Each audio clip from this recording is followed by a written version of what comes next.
Ces derniers jours, Bitcoin est redevenu un des sujets à la mode. J'ai donc décidé de lire un livre à ce sujet et de le partager avec vous. Lorsque je faisais des recherches, l'un des livres les plus cités était Internet of Money, écrit par Andreas Antonopoulos. J'ai donc décidé de lire ce livre.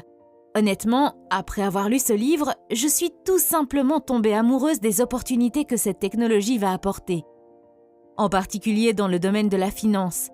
Je dois également admettre qu'Andreas est l'une des personnes les plus compétentes que j'ai rencontrées, pas seulement dans le domaine du Bitcoin, mais aussi en économie et en finance. Certains d'entre vous ont peut-être déjà investi dans Bitcoin ou ont entendu dire que son prix est très élevé un jour et très bas le lendemain. L'auteur dit que vous devriez ignorer le prix, ignorer Bitcoin en tant qu'argent et comprendre la technologie du Bitcoin. Si nous gâchons l'argent, nous n'aurons qu'à en construire un autre. L'auteur pense également que c'est une idée terrible de considérer Bitcoin comme un investissement en raison de sa nature hautement spéculative et volatile. Pour l'instant, le meilleur investissement que vous puissiez faire est de vous informer sur cette technologie parce qu'elle va changer le monde et quiconque le comprendra en tirera profit. Qu'est-ce que Bitcoin ? Beaucoup de gens pensent que Bitcoin est une monnaie numérique, mais c'est bien plus que ça. Dire que le Bitcoin est une monnaie numérique, c'est comme dire que le courrier électronique est Internet. L'argent n'est qu'une première application. Lorsque les gens appellent Bitcoin une monnaie numérique, ils passent à côté de l'essentiel. L'euro est une monnaie numérique. Le dollar est une monnaie numérique. Lorsque vous payez votre nourriture par carte, vous utilisez une monnaie numérique. Si nous utilisons déjà une monnaie numérique, alors quel est l'intérêt du Bitcoin et qu'est-ce qui le rend si spécial ? La différence fondamentale est que dans le système financier actuel, vos transactions sont contrôlées par des organisations centralisées, alors que dans le cas du Bitcoin, elles ne le sont pas. Bitcoin a un réseau décentralisé. Il n'appartient à personne et n'est contrôlé par personne. Dans Bitcoin, c'est du pair à pair. Mais dans le système actuel, c'est du pair à institution financière à pair. La numérisation a commencé comme un rêve du gouvernement afin qu'il puisse un jour contrôler toutes les transactions financières de chaque être humain sur la planète. Et ils y parviennent. Regardez autour de vous. L'argent liquide s'envole de la circulation. Les pays scandinaves fonctionnent presque sans argent liquide. Les enfants nés aujourd'hui ne sauront pas ce qu'est l'argent liquide. Imaginez un instant qu'il n'y ait pas d'argent liquide et que vous alliez au restaurant pour manger mais que votre banque ne vous le permette pas parce que vous avez dit quelque chose contre le système politique ou que vous vous êtes rendu à un événement politique inapproprié et que la banque a gelé votre compte. C'est un contrôle total. Et cela s'est déjà produit dans des pays comme la Grèce, l'Argentine et le Brésil. La numérisation est inévitable et si c'est le cas, n'est-il pas logique d'utiliser un système numérique sans contrôle ? Avec Bitcoin, vous n'avez pas besoin d'une banque parce que vous devenez votre propre banque. Personne ne contrôle votre argent à part vous, pas de frais élevés et vous pouvez transférer de l'argent en quelques minutes à travers le monde. Le seul problème est que nous n'en sommes qu'au tout début et que l'infrastructure n'est pas encore prête pour un usage de masse. Si vous voulez comprendre à quel stade nous en sommes avec Bitcoin, alors imaginez-vous comme une personne qui essaie de comprendre l'Internet dans les années 1990. Nous sommes exactement à ce stade avec le Bitcoin. Aujourd'hui, seul 1 milliard de personnes sur la planète ont accès aux services bancaires. Les 6,5 milliards restants n'ont pas de compte bancaire ou de lien avec une banque. Bitcoin vise à connecter ces 6,5 milliards au monde de la finance. Pouvez-vous imaginer ce qui se passe lorsque vous connectez 6,5 milliards de personnes à une économie mondiale sans aucune barrière ? C'est vraiment révolutionnaire. Aujourd'hui, de nombreuses personnes travaillent dans différents pays et envoient de l'argent chez elles pour subvenir aux besoins de leur famille. Les sociétés de transfert de fonds telles que Western Union facturent des frais élevés. Imaginez ce qui se passe lorsqu'un des immigrants découvre qu'il peut faire la même chose avec Bitcoin, non pas pour une commission de 30%, ni de 10%, ni de 5%, mais pour 5 centimes. Pas un pourcentage, un tarif fixe. Si vous envisagez de créer une entreprise dans un environnement international, l'un des principaux obstacles à la création d'une entreprise internationale est de recevoir des paiements. Internet nous a permis de créer des produits numériques et de les vendre dans le monde entier. Mais comment sommes-nous payés ? Bitcoin résout cette question. Il nous permet de recevoir des paiements de n'importe où dans le monde. Aujourd'hui, nous avons des sociétés telles que Stripe qui perçoivent des frais pour pouvoir recevoir des paiements mais avec Bitcoin, vous n'avez pas besoin d'une telle société.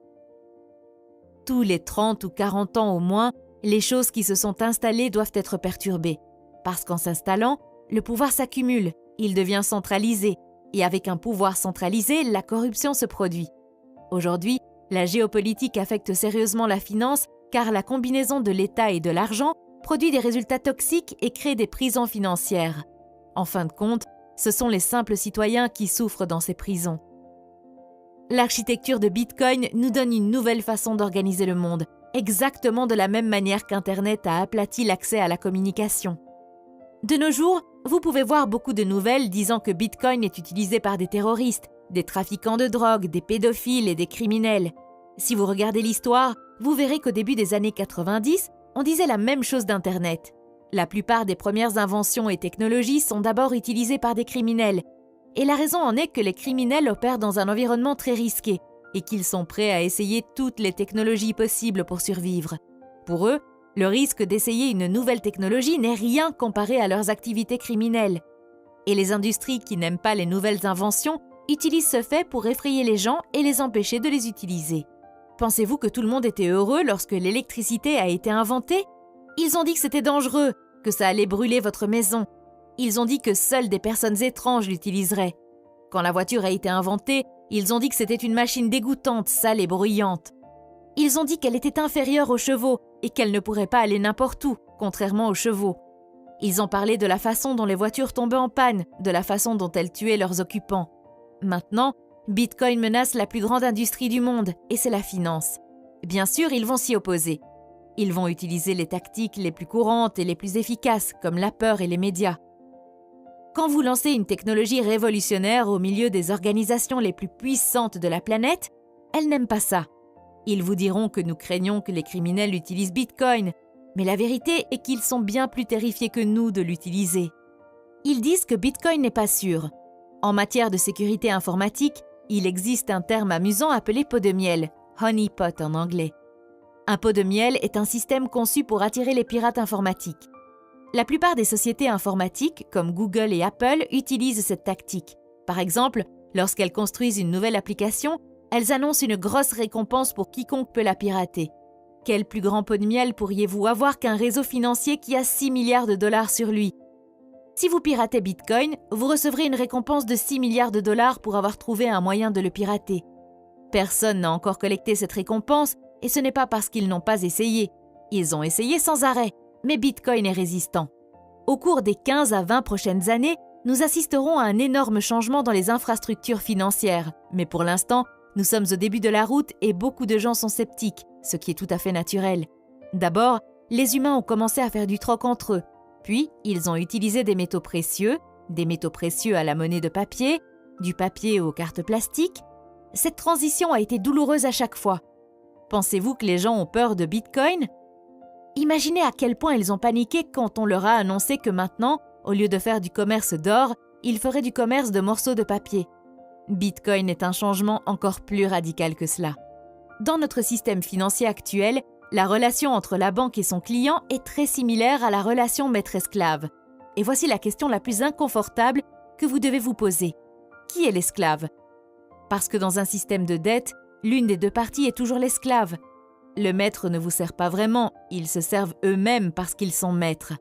C'est l'architecture de l'argent dans laquelle nous vivons. C'est l'architecture de l'argent que nous utilisons dans notre civilisation.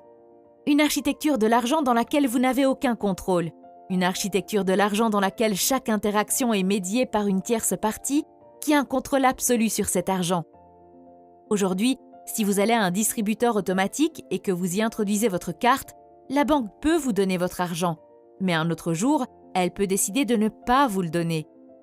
Comme l'ont découvert les habitants de Chypre, de Grèce, de Venezuela, d'Argentine, de Bolivie et du Brésil. Un jour, vous allez à la banque et la banque ne veut pas vous donner l'argent, parce qu'elle n'est pas obligée de le faire. C'est l'essence même d'une relation maître-esclave. Bitcoin est fondamentalement différent parce que dans Bitcoin, vous ne devez rien à personne et personne ne vous doit rien. Ce n'est pas un système basé sur la dette, c'est un système basé sur la propriété absolue. En ce moment, vous pourriez penser que je déteste les banquiers et les personnes qui travaillent dans les banques. Ce n'est pas vrai. J'ai travaillé avec beaucoup de banquiers. Ce sont des gens bien. Ils essaient de nourrir leur famille, de payer leur hypothèque, de garder un emploi stable. Cela n'a rien à voir avec le fait que les gens soient mauvais. Cela a à voir avec le fait que ces institutions, par leur forme, par leur architecture, produisent des résultats qui ne sont pas bons. Elles produisent des résultats qui ne sont pas égalitaires. Elles produisent des résultats qui sont restrictifs.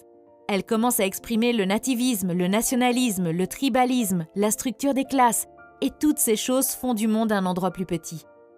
Si vous regardez ce qu'est réellement l'argent, vous verrez que l'argent n'est qu'une forme de communication. C'est juste une langue. L'argent lui-même n'a aucune valeur. La vraie valeur est votre temps et votre travail. L'argent n'est qu'un langage que vous utilisez pour traduire vos vraies valeurs dans un langage commun.